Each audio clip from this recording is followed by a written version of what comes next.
Good morning, guys. I wanted to talk to you for a few minutes. The state of Michigan has changed some of the rules for graduation requirements. And I want to see, before we make our decision as a school, kind of what path, I guess, many students are thinking about going. So I can better make a decision with the teachers and the school board to get a proper direction for how to best plan for what you're going to need, I guess, to graduate from high school. I'm going to show you a few of those options in a second, try to explain a few things. And I guess this isn't like you're not hammered into this route and you have to choose the classes that you chose, but try to choose the selection that you think would best be the option you might want to go down. And your teachers will be able to help you out a little bit with some of the questions, but don't overthink this. This is just a gut instinct. This is what I think I might do. Okay. And I'm going to try to screen share here. So you got to be patient with me for a second as I'm kind of working this out. All right. So I think you can now see the graduation requirement survey. So if you look closely at question number 1, and this is going to be shared with you in your email address, which option would you take if you had the choice to earn a foreign language requirements to graduate high school? You can choose 2 foreign language classes or 1 foreign language class and then a fine art. So that'd be art, woodworking, yearbook, broadcasting, or drama. Okay, and those credits would go with the foreign language class to make up your 2 credits. If you are attending a 4-year university, they would recommend that you take 2 years of foreign language in order to gain admission to that university. So if you know you're going to a 4-year university, you're probably going to want to for sure select number 1. Math. Again, I'm asking which of the math requirement paths you would take.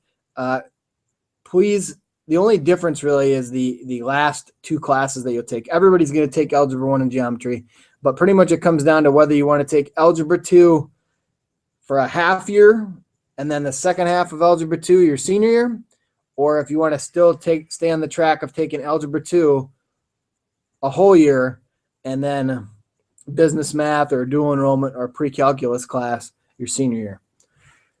Science is a little more sticky. In this one, you're going to have quite a bit of options. Your first credit, you have the choice of taking biology, which is biology of humans, and then biology and agri-science, which is biology of plants and animals.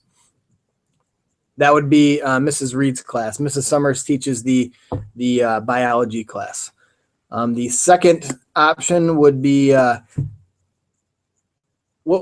questions are out of order a little bit, but which option would you choose as your third science credit? You could take potentially, if we adopt it, advanced agri-science 1 or 2, computer science, general science, or a chemistry and physics class that you didn't take to satisfy another one of your science credits. And you'll see the next question involves chemistry and physics. So which option would you choose as your second science credit? Physics, chemistry, advanced agri-science 1 or 2, depending on the order you take them, or anatomy. So you'd have the options here, I guess, on which one of those 4 you would take. I can't guarantee we're going to offer all 4 of those, but I want to know roughly where you stand. Another question I have for you, I'm looking at ways to try to add some electives back into the school. So I listed some things on here. These aren't going to happen for sure, anything like that, but I'm just curious to see what you would like. One change I'm thinking about making is strength and speed would actually be, there's 2 sections of strength and speed right now. We would divide them 2 ways. One would be strength and speed weightlifting, and the second one would actually be called advanced sport. And that's where you would play a lot of different sports and take it farther, work on your skills, play lots of games and do things that way. But it would have a series of sports as you go through the year. And there's other classes there. The last question I have for you is, what name do you think suits the new media center best? We had 4 finalists: Alcona Pride Lounge, Paws and Claws Lounge, Tiger Claw Lounge, or Cafe Media. So those are your 4 options. Please make a choice that you think would be best, and we will go from there. Again, don't overthink the graduation requirements thing. This is just a sampling to try to help me better decide what classes to offer down the road, as we wander into the future. Again, if you have questions, please ask your teacher.